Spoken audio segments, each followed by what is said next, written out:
In this video, we'll understand cell references. So over here, we have a perfect example where we could showcase this. So over here, we have the list of the courses, the cost, and the sale price. So the sales price is going to be based on an expected profit rate of, let's say, 5%. So I'll just do a very simple calculation here. I'm going to click on cost plus cost multiplied by the profit rate. Perfect. And there you go. So it's correctly 105. So if I were to drag this down, there seems to be some problem. And this is still showing as 200 and this is showing still as 175. There seems to be some issue here. So let's go in and inspect the formula for the first one. So as we inspect the formula, we can see that the color code shows us that the appropriate values have been chosen. But when I double click the second formula here, you can see that it's not picked up C2, it's instead picked up C3. Now this is a default feature within Excel. As we drag down formulas or if we drag to the right, uh, it's always the relative reference that we see. So as we move down, it will take the values that are there in the corresponding cell. So that's exactly what has happened here. So just that we haven't passed on the right kind of instruction. So we should be able to, lock this particular cell, right? So that's where we come to the different kinds of cell references. So what we see by default, the default property is the relative reference, which we saw right now. We instead want to see either an absolute or a mixed reference. But before we go and choose any one of them, let's understand what this actually means. So if you look at this formula right now, if we look at this, what has actually changed right now?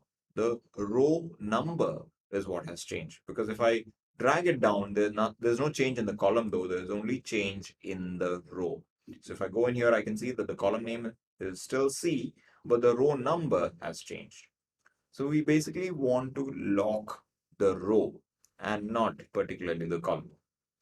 So even if you lock the column, it's absolutely fine, but we ideally want to lock the row. So for that, we can actually go in here and put in the dollar symbol just before the row number. So if we put a dollar symbol just before the row number, it locks the row. But if we put a dollar before the column name, it will lock the column as well. So that means if you're dragging something to the right, it will not change the column. Perfect. But in our scenario, we don't even need to lock the column. So we'll keep it as it is.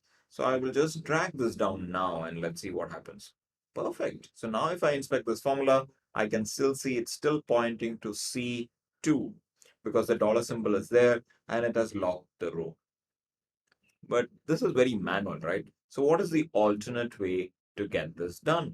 So you could also toggle using either the function F4 or the F4 key. So depending on your keyboard, it might either be a combination of the function and the F4 key or might just be the F4 key.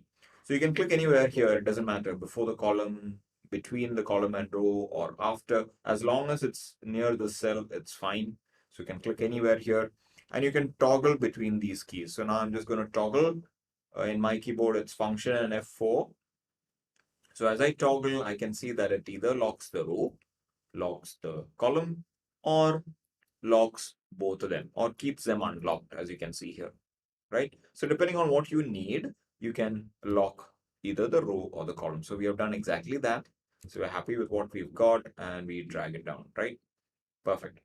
So what we just saw right now are both reference types. If absolute reference is when we lock both the column and the row. Mixed is when we lock only one of them, either the row or the column.